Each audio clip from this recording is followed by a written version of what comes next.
Yeah, I'm over here in Iowa. Iowa. See that?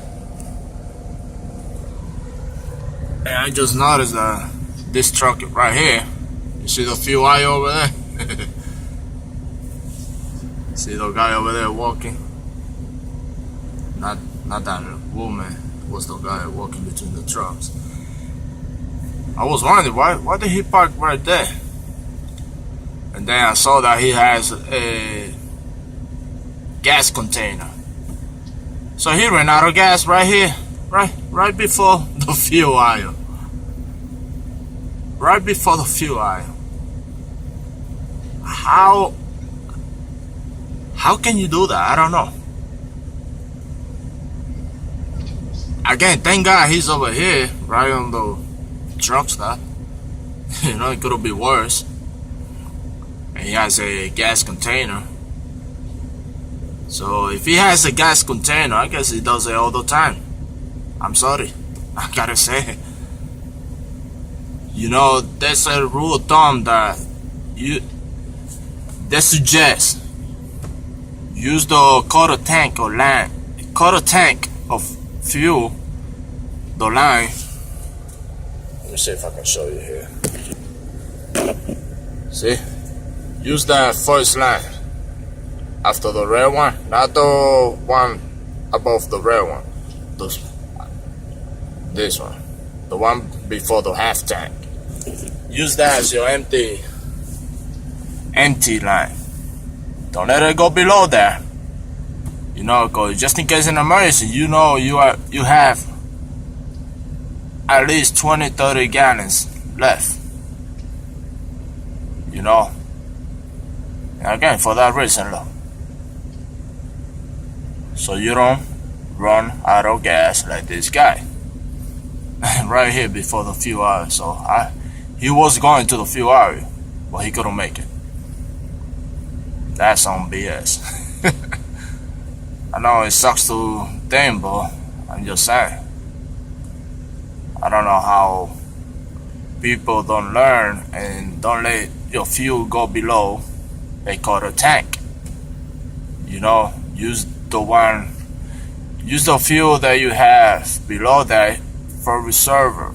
That's the word to use, reservoir. Emergency. Let's use the word emergency. But unnecessarily, you know, because if you see a close to a quarter tank, you should already know I need fuel. You know, especially over here, when you're in the middle of nowhere, this is the only pilot over here. So, which sucks, you know. And again, you know, the best thing to do instead of going by going with your eyes, and that way you don't spend a lot of money on fuel and thing. My suggestion, and that's how I do it. That's how I was told. That's how I pass it to my student. Remember how many fuel you have. Meaning, every time you put fuel, calculate how many gallons you had before, and how many gallons do you pull, add it, subtract. That's where the math comes in. You know. See, like I said, from here, that's the quarter tanker line. From there to full, I calculate always 160 gallons. So from here down, it's like the other 40 gallons. Because this truck is 100 gallon tank on each side. So that's how I do it. Every time I fuel up all the way, I fuel it up all the way, as much as I can. That way I know that I have at least 160 gallons from here to there. Because remember, I don't let it go below this. Right now it's below because the truck is off. So I don't let it go below. So from quarter tank to full, you know, when you're filling up and the pumping hoses and thing clips off, doesn't mean that it's full. I keep going. You know, I hold it, I do it manually and fill it up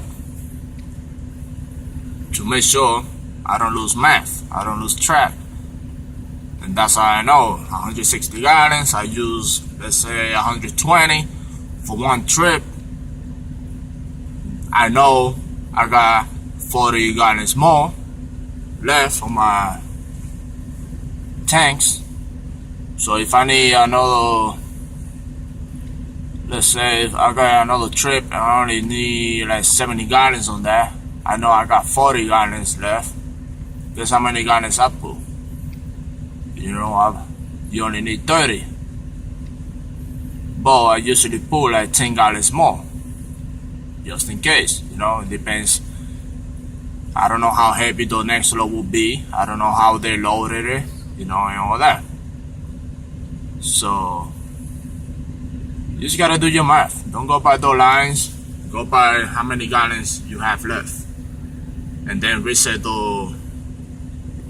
See, there's the guy walking with the fuel tank, with the container. So don't go by what the gauge says. Go by what your math says. Don't lose track of those numbers. It can hurt you. You know, it can make you lose a lot of money. So, yeah. There's the guy walking. He's gonna put fuel on his truck. As you can see. He's gonna put enough just to go to the fuel aisle. Again, I don't understand how people let themselves get too empty. You know, nobody's perfect, but that's something that you could prevent. I'm sorry. That's something that you could prevent by using the quarter tank or line as your empty. You know, don't let it get below that. I'm sorry. Don't let it get below that. And again, that's how I do it. Every time I fuel up, after I do my math and thing, I reset my line. What is it? It's the trip and the line, I believe. I don't reset my trip until I start a whole new week. I reset the other one, the one that said line, I believe. And reset that one and memorize how many gallons you have left. 120, 50.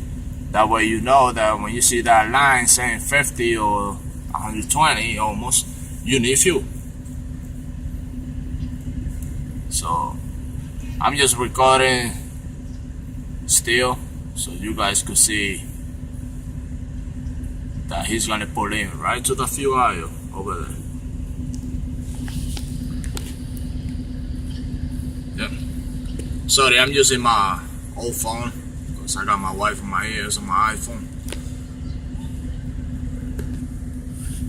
As you can see, everybody gotta go around him because the truck didn't want to go nowhere past from there.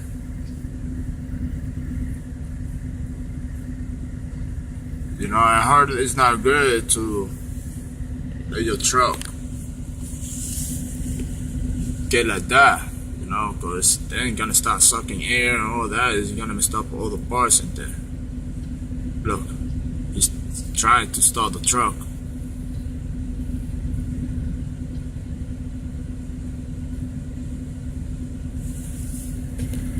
Oh, there goes my buddy, Brian. Yeah, anyway, he just put fuel. Might be something else bad. I guess he assumed that it was fuel because he probably empty. He probably knows that. That's why he's here trying to put fuel. Well, he's trying to start it. I don't know what's going on over there, but it might be something else. But again, just a little lesson was don't go below quarter tank. Use that as your empty, and you will be safer. Again, stay safe, everybody. We in Iowa. I got my next load. Gotta drive 260 miles up, and then go into Kentucky. God willing. Stay safe, everybody.